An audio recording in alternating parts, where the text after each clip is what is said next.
like Jackson constantly walks around like a peacock, poofing out his feathers all the stinking time. It's unattractive. Mickey slash Jackson slash douchewad. I cannot stand him. I am serious. He's exact opposite of what I thought he was in his interview. I thought, oh, isn't it nice to see an attractive man who is blah, blah, blah. He is none of those things. Holly, I don't like her at all. I have changed my mind. I went from up here, love that Holly girl, to I don't like Holly. She's petty. She's petty. She's catty. She's petty. I don't like the way she actually talks about other women. I don't like how she's oohing and cooing all over Jackson. What is the deal with you? Why are you constantly following Jackson around? Like, that girl has no game. I think Jackson and Jack think they're pretty special, and I think America knows that they are not. When they get voted out, we're having a party on this channel. But Peter, how do we get to Neverland?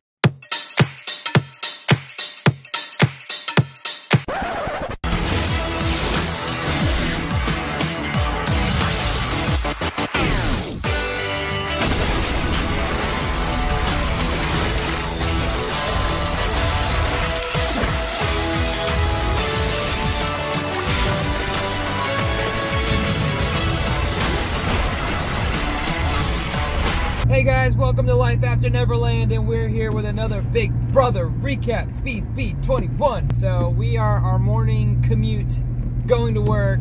Welcome to our car. Yes, last night we went out with our friend Amy and Dan. Holla at ya, homies. So here we are in the car, recapping BB21 second week. We wanted to put a tent in here, but it just didn't work out. Right, drive to work, BB style. Okay. BB style. So we have a whole week to talk about. So the last time that we spoke with you, we were leading into who gets voted out of the house. We had no clue that Christy was going to do a flipperoo and put Ovi up on the block. I had no clue. Well, Sean I kind of predicted it. So let's say this week he does not use his power. Let's say Cliff wins the power of veto, and then he gets put up as a replacement nominee. His power won't help him. He had an inkling, didn't you, hon? I just know how Big Brother works. You get a super cool power, and you get blindsided and don't get to use it. I don't think you're ever safe in Big Brother. Okay? Like, future people who play Big Brother, when you don't sit on a big power. It never works. Well, I guess he really didn't have an opportunity to use it. During that week, I was kind of getting, like, overwhelmed with Ovi. I just feel like he was, like, totally lost, totally clueless. So David was in sequester. He knew nothing. He gets into the house in, like, within seconds. He figures out Jack and Jackson are working together. He knows there's a big power alliance. Like, if you watch the live feeds, he was talking to each house guest trying to get some information, and he knew. Within an hour, he figured out, like, there was a big alliance going on. Ovi, what were you doing? Cliff, what are you doing? Like, these guys have no clue, and David figured it out like that. I'm hoping that Ovi got, like, I don't know, a shot of reality. I hope it slapped him right hard in the face, and he's ready to play the game, open up his eyes, wake up, and actually do a good job. Because I have high hopes for him. I haven't given up on Ovi just yet. And I also have high hopes for David, which it stinks because one or the other is going back in the game. We can't have both. In our first Big Brother review, I didn't like David. I thought he was going to be another Cody, da-da-da-da. But so far, I got no complaints. He seems smart. He seems social. I've seen him go kind of toe-to-toe with some of the big guys, like conversation. Like, if they try to bully him, he gives them this look like... There's a couple things that I enjoyed about David, and I want to like David so badly. One of the things I thought was funny is Jackson pulled David into, what is that, the room where they get their food and stuff? Oh, yeah, the dry storage room. Yes, and he was fluffing up his feathers and everything, and I swear it was hilarious. I felt like David was kind of just laughing at everything he was pulled saying. him in, and so they were talking about when Jackson had to put the 4 people, up right away. And he was like, what happened, man? You're supposed to win that. What happened? And David's like, you put me in that situation. Like, what do you mean what happened? Like, and what I like is that the manipulation tactic didn't work on David. He's like, wait, you're trying to make this my fault when you're the one that put me up? David didn't fall for it. That's adorable. I love that about David. And what is also hilarious is he has definitely gotten under Jackson's skin. Jackson cannot stand him. He is extremely passionate about it, almost in a disgusting way. So when I was telling you in the last video that Jackson's rude, yeah, Jackson's more than rude. He was taking a shower, and this was actually funny. Catherine was like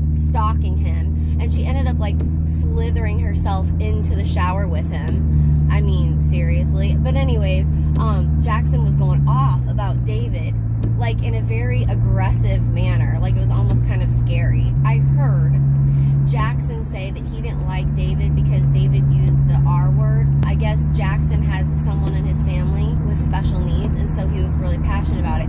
But I'm going to tell you this. I also saw one of the clips in one of the prior episodes that we just watched where Jackson was saying, oh, my mom, she's going to be disappointed in me because I got in a showmance with Catherine. No, honestly, I think your mom, you need to like check yourself, Jackson, because I think your mom's going to be disappointed in how you treat women, how you talk about other people of different races. You, my dear Jackson, need to take yourself a look in the frickin' mirror. We get to who gets voted out, but so I wasn't shocked with Obi. I was shocked, however, that they get to come back into the house and play as a social game house guest. I love that twist. I think there's so much opportunity. We talked about that on the last episode. So now we're going into what happened after that. And one of the things that frustrated me is we needed a new alliance to form to team up against Jack and Jackson. And I just didn't know who had the brains to put all that together. And I definitely did not expect it to be Jessica. Because Jessica hasn't done a whole lot in my opinion. You know, I just thought she's going to be a floater, but then she grabs all the girls together and, you know, she makes the Black Widow Alliance. And I was pumped because we needed this. I like that. I was excited about it. We needed another alliance to take down these ball-hunk guys that are running the house. And it was all the right things, all the right moves. Jessica, like, I did not think I was going to like her. And so far, I like her a lot. Another person I was wrong on. So far, she's one of my favorite girls in the house. And this was a really smart move. And then another girl that I really like, Bella, blows it up. I'm going to tell you this. I love Bella. I was like, you know, she's a cool chick. She's super fun. I can't help but wonder if Isabella feels like she's not going to get very far with those group of girls, and she needs to stick to her original alliance. She said girl alliances don't work, so I don't want to be a part of that. Girl alliances don't work because there's always a girl that does what you did. Well, what she did is she put a bullseye right there, boom, in front of her face, and I'm really disappointed that she did that. So now, because Bella blew up the Black Widow alliance, which might have ruined Bella's game. No. That was her only chance to take down Jack and Jackson. Now she's going to be the low person on that alliance's totem pole, where she could have been like her and Jessica. The two people that are our best opportunities for taking people down are now on the block. I think it's sad that Jack got both powers. It's unfortunate. Obviously, Jack winning the wacko whatever competition. So I was scared, but then when I found out his reward was that he can shuffle up who plays for Vito, and that, I don't really think that's a huge power. Like, I feel like Obi had a huge power, like taking the noms down and forcing the head of household to put new noms up. That's one of the hugest powers I think I've ever even seen in the game. I don't feel like that power is going to make a big difference in the game.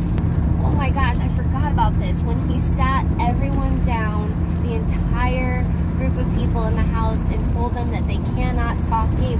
What the heck is that? So if you didn't see it, because they didn't put it in the episode, I don't think. They didn't. They did So not. Jack sat all the house guests down and said, I am making a proposal that none of us speak to anyone who's been voted out and they're at Camp Windbag or whatever, Camp Battleback. He said, do not talk game with them. It's not fair because they have nothing to lose. And it's true, they have nothing to lose, but you can't dictate that. You know, you can't sit everyone down and say, because you're head of household. So you're like, I'm not making this a rule, it's just a suggestion. But everyone knows that's BS. You're making it a rule. If you see someone talking to David or Obi strategy, it's going to give you an excuse to put them on the block. So you're threatening the entire house. He's being manipulative, which is the game. I understand that. But in like a very bully, dictatorish kind of way. Whoever gets Jack out is one of the people I want to win the game. Do you know what I was thinking? Like, being a girl in this game and being in your 20s, I mean, you don't really know a lot about relationships at that point. I mean, I remember how I was in my 20s. Imagine having these guys like Jack and Jackson and being absolutely adorable, like Annalise. What if you're like, you know what, I'm really not into this dude. Like, he's making these horrible decisions, he's being an A, and now I'm attached to him. I'm stuck to him. I mean, because I'm sure at first, she probably still likes him. I think she does, unfortunately. But at first, you're probably thinking, oh, this really handsome guy and all these muscles, he really likes me. And you get all involved, and then you see who he really is. And you're playing Big Brother. How the heck do you get away from him? Now, you can't sacrifice your game, so now you're stuck. You made your bed and you got to lie. That's why a lot of these people go in and they're like, I'm not doing a showman's, because you're really making a huge risk when you do that. You know what they need to do? Cut the cancer. And I know that people are saying Catherine is the cancer. Jack and Jackson are the cancer. It's really unfortunate to see Ovi and David be in this situation, but what are you going to do? It makes for good TV if you have a villain and then you have a hero that steps up to try to take the villain down. That's so true. Who's going to be our hero? We need Jack and Jackson to be the villain role. They have so much like mind control. Like the second another group tries to form an alliance, they immediately get ratted out and put on the block. Like that is some serious control, and that just, it makes me sad that people allow themselves to be controlled by these like confrontational bohunk guys. Like they're scared of them. It's like if I ever get the Big Brother, like, I mean, it's probably gonna get me voted out, but I'm gonna find the big bohunk guy and immediately start trying to scheme on how to get them out as soon as possible. But you have to be super careful about it. Yeah, you gotta be super careful. You don't need an 8-person alliance. You just gotta be slick and you gotta plant seeds. And these kids, they're not doing that. They're not planting seeds. They're not turning like Jackson's alliance against them. You can break up an alliance just by putting like paranoid thoughts in their heads. If Ovi gets back in the game, he can use his power. And I forgot to mention this, Nicole is one of my new favorite players. Yeah, I like Nicole. She's totally different than her interview. She seems like a very genuine, nice girl. She sat Ovi down and she explained to him in a very nonchalant way that basically Jack and Jackson are full of dog crap and that he shouldn't be like listening to anything that they're saying. And I was super proud of her. So the power veto is next. Do you think that they're going to keep the nominations the same? Jessica and Kemi. I think that Jack's alliance is going to win the power veto. They're going to keep nominations the same, and they're going to vote out Jessica. Do you think Isabella, because Isabella and Kemi are a little bit tight, so do you think when Isabella said that, she had an intention to put the target on Jessica to keep Kemi out of hot water? Because No. Kemi was really upset, and it's also her birthday apparently, so she's on the block during her birthday. No, I don't think that was her intention. I think her intention was she got wrapped up into this alliance. Now she's trying to go win favor with the boys by being a snitch, so they know they can trust her. She ran to them and gave them important intel, so now they are like, okay, we can trust Bella. And you want to talk about manifesting? Well, Kemi kept going around and telling people, for her birthday, if she's going up, she'd rather go up first and have a chance to play in the veto than to get backdoored. And I heard her say that to like 3 people, so. Good job in manifesting that, Kemi. You get what you asked for, apparently, in the Big Brother house. My prediction is that power veto is not used this week. Jessica goes home. I think Jessica's in the hot seat right now. Jack is so egotistical. Now he's super threatened by poor Jessica. I feel bad for Jessica. She was 1,000% thrown under the bus. Her game was blown up to smithereens before it even started. Yep. That sucks for her. How could she have known? Because Isabella legitimately had a poker face up in that group conversation when they were talking about the Black Widow. How could Jessica have known? In Big Brother, season after season, the people who don't get put into the big alliance in the very beginning don't realize how important it is to immediately counter that alliance, because every week that goes by, you're losing another member, you're losing another vote. So like this week, they're going to lose another vote because none of that grateful alliance has been voted out yet. And so it was 8 versus 8. Then it was 8 versus 7. Then it was 8 versus 6. And guess what? Now it's going to be 8 versus 5. Well, and you know what? All of us fans are going to be really upset because we're going to start seeing our favorite people going home because that alliance is literally going to dominate the entire house. This is what I hope for. I love Ovi, but I think David has more potential. And I can't wait to see David get back in the game so he can flip that house upside down. All the other men in this house have let me down. Bring it, David. I will say this about Big Brother. As much as we want to hate on Jack and Jackson and we want to like laugh at Catherine, it does make really, really good TV. And within the second week of Big Brother, actually the first week of Big Brother already, these characters are interesting us. They're getting us talking. I mean, you can't take your eyes off it, to be perfectly honest. In a lot of seasons, the first 2 weeks, I'm just kind of like, meh. I like them and I hate them, and I love to like them and I love to hate them all at the same time. And I'm like, so, yeah, so let's watch another week of Big Brother. Let's see how it all plays out, see if our predictions are right, see how our feelings change, you know, from last week to this week. I mean, almost half of our feelings have completely changed on people, so who knows? Maybe next week we'll like Jack. yeah, and we would like some comments below. Come on, join in the conversation. So who do you want to see go home this week? Yep, interact with us. See if you tell us if you agree with us. Tell us if you think we're completely off our rocker. Subscribe to us. We're gonna do this through the whole season, and we're gonna have videos every week. We're gonna keep talking about it. We'd love to interact with you. Throw us a subscription. Hit the notification bell so you don't miss out on our conversations. And while you're hanging out, just check out a couple of our other videos. We got some pretty fun stuff up. So yeah, thanks for watching, everybody. To any of the new Big Brother fans, thanks for watching our video, and if you got your own video, link it in our comments. We'll check you out. Yeah, we'd love to see what you got to say. Okay. All right, you guys have a great day. Toots. Peace. Yeah. If I hear her say I manifested that one more time, like when David came back, she's like, I manifested that, but then it goes to her diary room interview and she's like, no, David's back in the house, this ruins my entire game. Then you didn't manifest it then. She drives me nuts because I've heard her claim to manifest like 20 things now. Jack and Jackson, don't let looks deceive you. Disgusting. Oh my gosh, that made me think of something else. So Catherine was talking to David and she was being all flirty with him. In all honesty, Catherine was literally like not making any sense when she was saying stuff. She was saying the most idiotic things. She was saying, oh, can you believe that we always have to wear like microphones? And David was looking at her like, no duh. Like absolutely no duh. With Catherine and Jackson, I think it's absolutely hilarious because when you see a guy who's totally egocentric, he looks at a girl like Catherine and he thinks she's hot. I'm just gonna play with her for a little bit.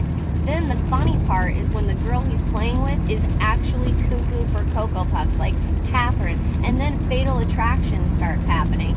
So then now you start to see Jackson's like, oh, deer in headlights, she's actually crazy. Now he can't get rid of her. That's funny.